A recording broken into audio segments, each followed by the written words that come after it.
All right. Well, here's the what I'm up to for this week, the weekly update. I figured out pretty much what I'm going to do with the hotel here, the motel, as far as the damage. It's hard to see on the camera, but this is like definitely tilted pretty heavily forward. I'm going to remove this top deck piece here. I'm going to remove the whole curb section. I'm going to leave this under laying piece, hopefully that it's not as damaged. But both of it's curled up on the back. And I thought, well, I could take the motel off and I could try to plane it down, sand it down, or, make it level that way. But I thought, by the time I take everything off of here, instead of grinding away at the back of that, trying to hack it down to make it, to repair it, it would be just better, and I think it would be a much better job just to remove this whole thing. Just going to yank these lights out. I got extra ones in case I damage them, so it's not a big deal. I'm going to use that little cutting tool, that Wonder Cutter, and I'm going to make a cut straight down this and cut this in half. As far as this top piece goes, I'm just taking this top level off. So hopefully I won't have to disturb this too much. Car wash is pretty good to go. The damage is pretty easily covered up. Some water stains. You can see there's just a huge water stain back there. But hey, that kind of looks natural on the concrete. And I've had several people say, hey, you should probably maybe leave some of that stuff there for memories or whatever. So I'm not going to fix this fence. I'm going to leave this fence curved like this as kind of a reminder of the incident. It's part of the layouts, the diorama's history, its own personal history, and a few people said, hey, why don't you leave that? And I thought, that's a pretty good idea. I think I will. Moving back here, this area, you can see it's kind of hard to see with the camera, but it's a bit raised up right in front of there. I'm gonna sand down. I think I'll be able to file that down, sand that down. So that's how I'm gonna repair this area, and I'll be getting to that sometime in the next month or so. Right now, I'm really busy trying to get ready for this toy show coming up in Rockford again. It's the same one I did last month where I did the video on. And I'm going to do it again, mostly to promote the channel. So I'm doing a few different things. Bringing in a second diorama that I'm working on now. A second piece of the food, gas, lodging, three-part diorama that I talked about before. So let's move on to that. And here's the Texaco building. And this is going to be used for the traveling diorama. I still got to do some work on the interior. I just got this stuff kind of mocked up in here, just set in there. But I'm going to detail this a bit further. I'm going to use one of the rail and tie lighted up machines in the front. I think that'll look really nice, along with the cigarette machine that also lights up, so we wired those in. And we'll be putting that gas station. That gas station was one that I built like probably four years ago at least, maybe 5 years now. I built it. I was going to sell a couple at a car show, and ended up didn't sell either one. So I've kept that for a bunch of years. I figured, well, I'm going to finally use that. So it's going to be part of the gas, food, lodging, traveling diorama that I'm going to do. And that diorama I'm going to be using for basically contests, and I'm also going to use it to promote the channel at toy shows. So basically what I did here is this is exactly how I build my big diorama. This is a frame of 1x4. I use premium 1x4s. I don't use the cheap ones because I'm not that great of a carpenter, as you probably can tell by now. Not the most wonderful carpenter in the world, so I need all the help I can get. But I decided to stick with the 1x4 structure on the portable dioramas, basically because I can put the wires in here, I can hide the wires in there, It's a lot more secure. This is going to get moved around a lot. I mean, it's the same principles behind the original diorama that I did when I built the first 4 foot by 2 foot section. The gas station A&W root beer liquor store section. It was the first section, and I meant to make it portable so that I could take it to shows and stuff like that.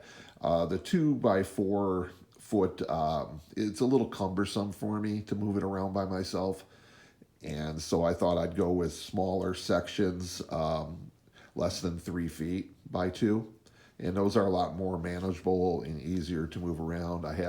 You guys have seen this one here. This is the Waffle House. I still have to finish it. I'm going to finish it alongside this. So I'll be taking 2 of these diorama sections along with me. They're also going to let me have electricity at the show, so I'll be able to light them up.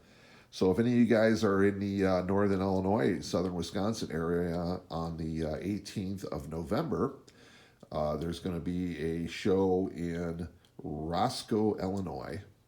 And if anybody wants the further information, just comment, and I'll try to put a link in the description to the site for the toy show if anybody needs information on where it is and how to get there. And always with an eye to the future. I did get the settlement payment from the insurance company, which is definitely going to help me proceed a bit further out. It's not only just going to pay for the damage to the diorama, but I was also able to get some materials so that I can continue on. As you guys, I've said in other shows, other videos, that my wife is retiring soon, and when she retires, my allowance is going to get cut. So I'll have less money to spend on the diorama stuff. So what I'm doing is I'm building up materials now while I have the money, in anticipation of not having money later. This will allow me to continue to build. This stuff is expensive as heck. What you're looking at right now, just this stuff on the table here, is $500. This is $500 worth of plastic you're looking at. And this is what most of my buildings start off as. They start off as basically sheets of plastic and shapes of plastic. This is actually a fairly cheap package at $3.99. I got this one at Hobby Lobby. They're cheaper at Hobby Lobby than they are at the other hobby stores. I think the same one at a different hobby store was like $4.59 or something like that. I paid for some other stuff. Most of this I ended up just doing a big order from Evergreen. The shipping isn't too bad. They ship pretty quick, and it's a lot quicker and easier. For me, I have to drive an hour and a half to the nearest hobby shop. So we're talking a 3-hour round trip just to pick up some plastic. So for me, even though I like to promote and shop at local shops, I do as much as I can. Sometimes I just have to order this stuff online. So, but yeah, this is what $500. Oops, this is what $500 worth of plastic looks like.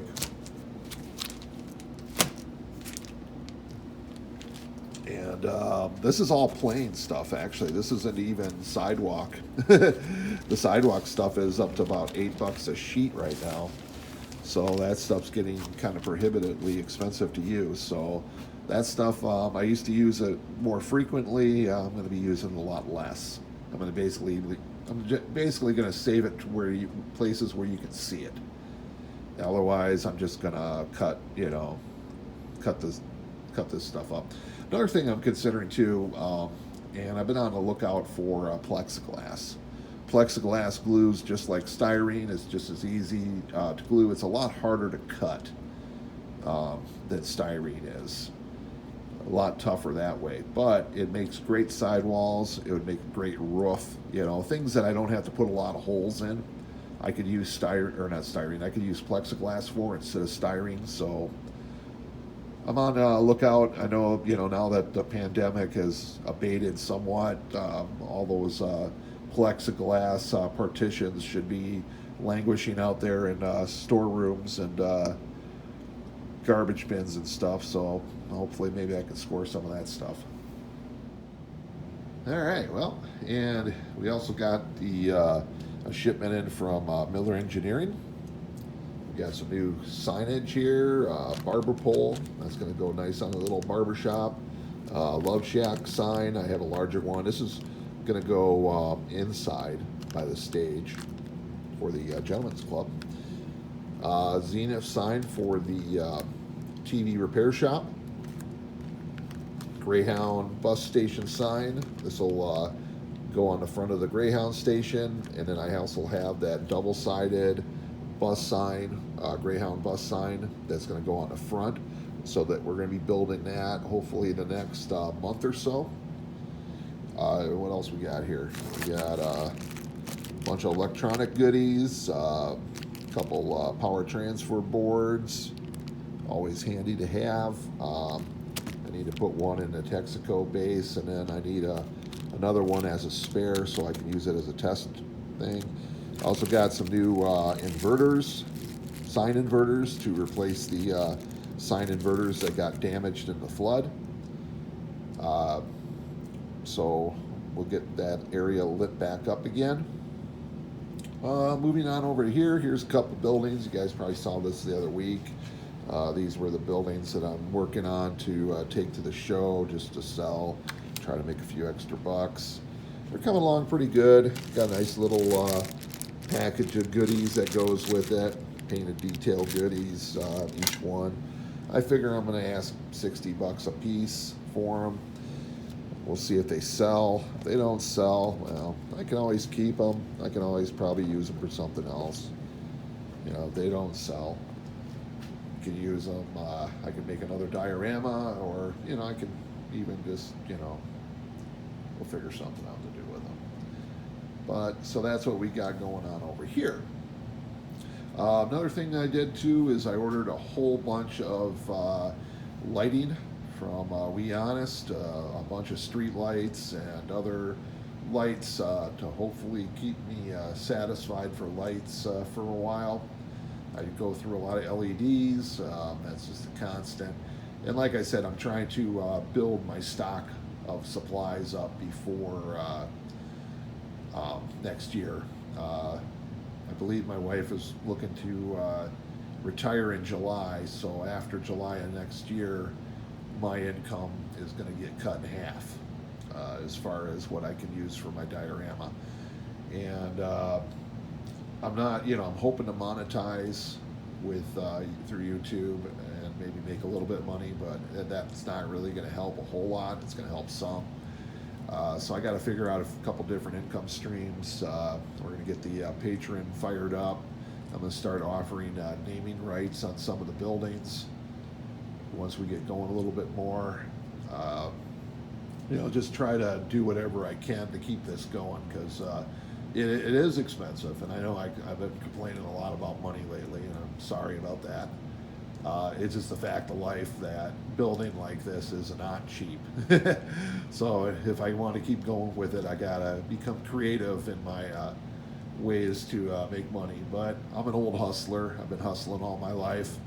Always had more than one job or one gig, pretty much my whole existence to make money. So this is nothing new for me.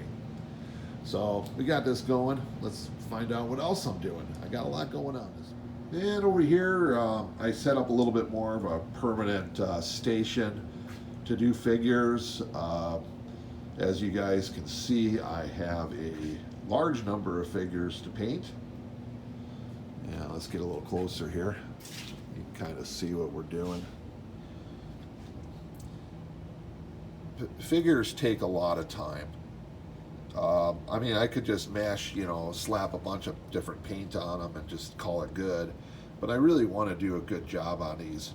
They're not cheap to buy, and I really just, like everything else, I want to do the best I can with stuff. So it takes time. You got to let stuff dry between coats, and it's tiny tiny little things to paint, so with my old eyes and shaky hands, it can be a kind of a pain in the ass.